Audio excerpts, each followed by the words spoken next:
रामतीर्थची महाशिवरात्री यात्रा मोठ्या उत्साहात साजरी। आज यात्रेच्या मुख्य दिवशी हजारो भाविकांची जमली मांदियाळी। परिसरातील खेतोबा यात्रेतही हजारो भाविकांनी घेतले शिवदर्शन। आजऱ्यापासून 3 किलोमीटर अंतरावर हिरण्यकेशी नदीकाठावर वसलेल्या रामतीर्थ स्थळ तसेच शहरासह तालुका परिसरातील महाशिवरात्री यात्रा उत्साहात साजरी करण्यात आल्या। या निमित्ताने गावागावातील महादेव मंदिरांना आकर्षक विद्युत रोषणाई करण्यात आली होती। रामतीर्थ येथे भर यात्रेचा सोहळा तर भाविकांच्या अमाप भक्तिभावाने संपन्न झाला।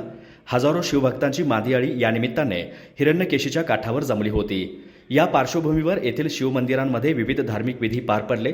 रामतीर्थ बरोबरच शहर परिसरातील खेतोबासह निंगुडगे येथील अमृतेश्वर मंदिर, गजरगाव येथील लक्ष्मेश्वर मंदिर, आजरा येथील महादेव मंदिर आदी ठिकाणीही भाविकांनी मोठ्या प्रमाणावर उपस्थिती दर्शवत शिवदर्शन घेतलं। रामतीर्थच्या महाशिवरात्र यात्रेचा आज भर यात्रेचा मुख्य दिवस होता।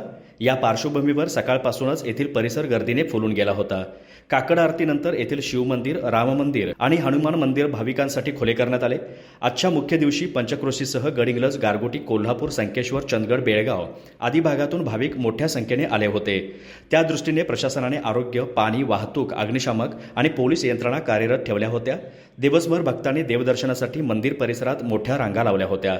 हर हर महादेव आणि जय श्रीरामच्या घोषात भाविकांनी यात्रेचा आनंद लुटला। येथील हिरण्यकेशी नदीपात्रात अनेक जणांनी पवित्र स्नानाचाही लाभ घेत शिवदर्शन घेतलं। शिवमंदिराबरोबरच येथील राम मंदिर, हनुमान मंदिर, दत्त मंदिर परिसरातही भाविकांची मोठी गर्दी होती। संभाव्य गर्दी लक्षात घेत प्रशासनाने वाहतूक कोंडी टाळण्यासाठी यात्रास्थळापासून 1 किलोमीटरवर सर्व वाहनांची पार्किंग व्यवस्था केली होती। त्यामुळे भाविकांना चालत जाण्यासाठी पूर्ण मार्ग खुला राहिला। यात्रेच्या निमित्ताने येथे थाटलेला मेवा, मिठाई आणि खेळण्यांच्या दुकानासमोर यात्रेकरू आबालवृद्धांनी मोठी गर्दी केली होती। सायंकाळी 4च्या दरम्यान आजरा शहरातील रवळनाथ मंदिरामधून पालखी सोहळा मंगल वाद्यांसह मानकरी आणि मान्यवरांसोबत रामतीर्थस्थळी स्थानापन्न झाला। यामुळे भाविकगण आनंदून गेले। आजरा तहसीलदार समीर माने तसेच आजरा नगरपंचायत मुख्याधिकारी सूरज सुर्वे यांनी संबंधित प्रशासन विभाग आणि कर्मचाऱ्यांना सूचित करीत यात्रास्थळ पाहणी केली, तर सहाय्यक पोलीस निरीक्षक नागेश यमगर यांनी पोलीस बंदोबस्त चोख ठेवला।